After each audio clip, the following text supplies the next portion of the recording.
படிக்காத்தி. எடுத்துக்காட்டு 7.30 களிமண் கொண்டு செய்யப்பட்ட 24 சென்டிமீட்டர் உயரமுள்ள ஒரு கூம்பை ஒரு குழந்தை அதே ஆரமுள்ள ஒரு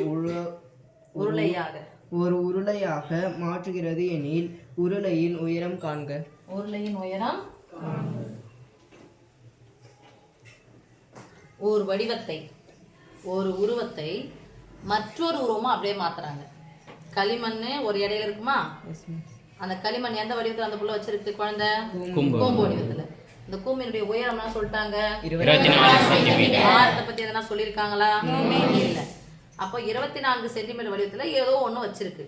அந்த உருவத்தை அந்த வடிவத்தை என்னவா மாத்திச்சது? அப்போ பொருள் எதனா வேஸ்ட் பண்ணிருக்கானா? இல்ல. எவ்வளவு களிமண் இருந்துச்சோ அந்த களிமண் கூம்பு வடிவத்துல இருக்க களிமண் என்னவா மாத்திச்சது?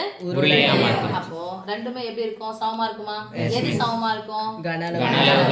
கூம்பின் கன அளவு ஈக்குவல் டு உருளையின் கன அளவு. கூம்பின் கன அளவு ஈக்குவல் டு உருளையின் கன அளவு. உருளையின் கன அளவு. எனக்கு உருளையினுடைய கன அளவு என்னன்னு சொல்ல தெரியும்? பையா ஸ்கொயர் இன்டிஎஸ். சொல்ல மாட்டீங்களே? பையா ஸ்கொயர் இன்டிஎஸ். கூம்பின் கன அளவு உருளையினுடைய கன அளவு எத்தனை பங்குன்னு சொல்லியாச்சு? 1/3 பங்கு. அப்ப கணக்குல சொன்னது 1/2 பையா ஸ்கொயர் இன்டிஎஸ். கேன்சல் பண்ணி விட்டலாம். இல்ல, உயரம் இங்க கூம்பின் உயரம் எவ்வளவு கொடுத்திருக்காங்க? 24 சென்டிமீட்டர். அப்ப இத h1 போடுறேன். இத என்ன பண்றேன்? h2. இங்க என்ன பாத்து குத்துற போற? அதே ஆரம் உள்ள. அப்ப ஆரம் என்ன பண்ணல? மாறல. ஆரம் என்ன பண்ணல சாமி? மாறல. அப்ளை பண்ணிடலாமா? Yes miss. சொல்லுங்க. 1/3 பை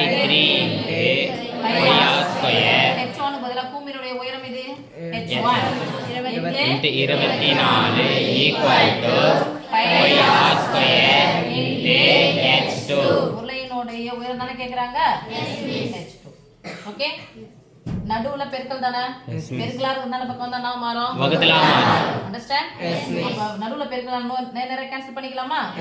பகுதி நேரா கேன்சல் பண்ண போறோம். தொகுதி நேரா கேன்சல் பண்ண போறோம். இங்க இருந்தா மட்டும் தான் மேல இங்கே கேன்சல் பண்றோம். ஈக்குவல் பார்த்தோம்னா இங்க பெருக்கலா இருந்தால போனா வகுத்தலா மாறும். இங்க வகுத்தலா இருந்தால பக்கம் வந்துச்சுனா பெருக்கலா மாறும். அப்படிதான்.